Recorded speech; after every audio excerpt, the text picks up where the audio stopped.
What's up, guys? So I'm going to talk about a really hot topic right now, and that is microbiome health. Let me ask you, what really makes a good doctor? If you're not happy, how are you supposed to help your patients?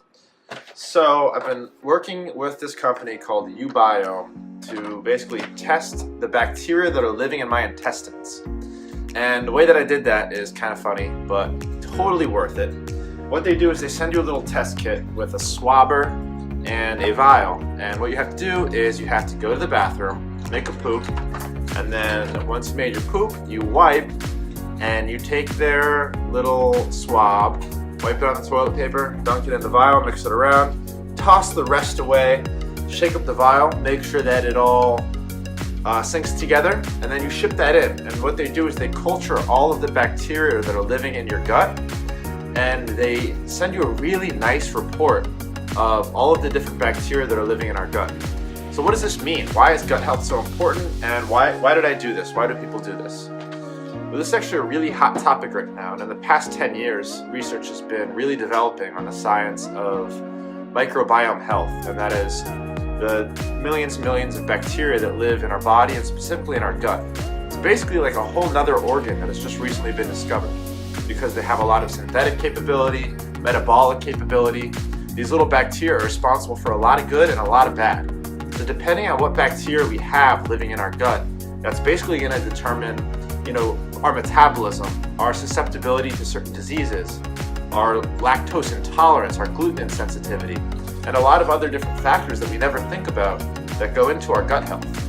So I'm going to talk a little bit about what report that we got from this guy, how it matters, and what we can do to improve our gut health. Alright, so I've got my report here, and you basically log into the uBiome website, and they break down a lot of different categories of gut health. So I've got here healthy weight, unique bacteria that are living in my gut. I found out I've got some bacteria that a lot of people don't actually have.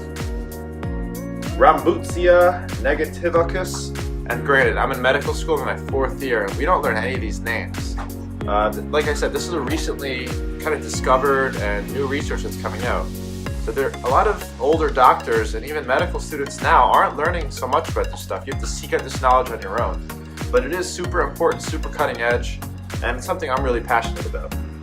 So gluten sensitivity. There's certain bacteria in your gut that make you more prone to gluten sensitivity. And I found out that I don't have any of that, so that's a big thumbs up.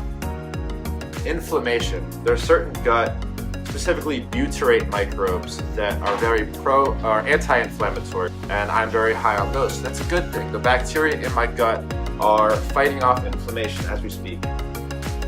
There's bacteria that thrive under alcoholic conditions. So people who drink a lot of alcohol tend to have more of these bacteria.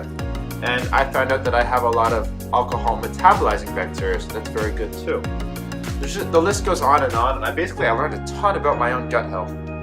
So what is there that you can do to promote healthy gut bacteria in your own microbiome? So you have to think about it kind of like a garden. We can't really pick and choose what bacteria thrive in our own gut, but what we can do is set up a really nice environment for the good bacteria to thrive. And if the good bacteria are thriving, those bad bacteria are unlikely to move in and take over. So what we can do is it's all through our lifestyle.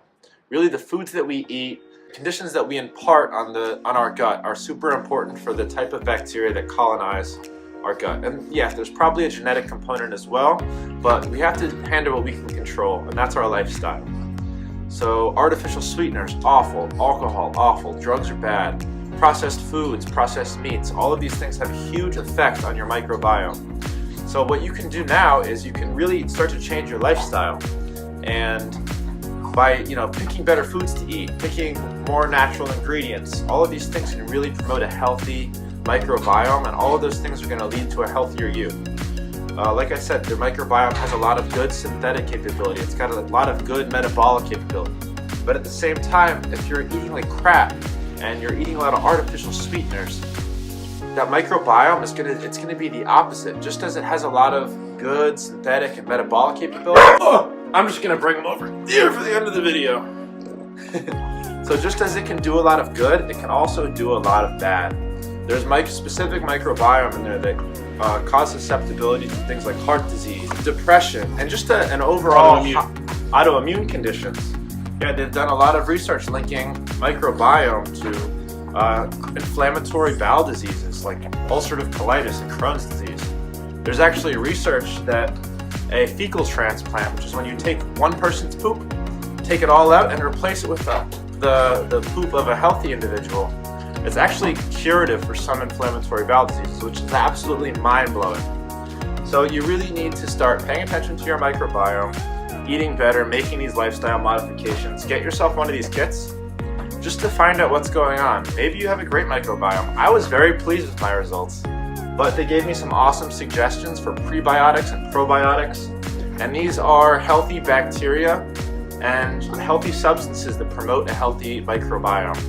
And I already take one of these, and I'll talk about that in a follow-up video, but there are a lot of things you can do to manipulate and change the makeup of your own microbiome, and it starts with finding out what's going on and changing your lifestyle up front. So thank you, uBiome, and I look forward to talking to you guys about probiotics. Bye.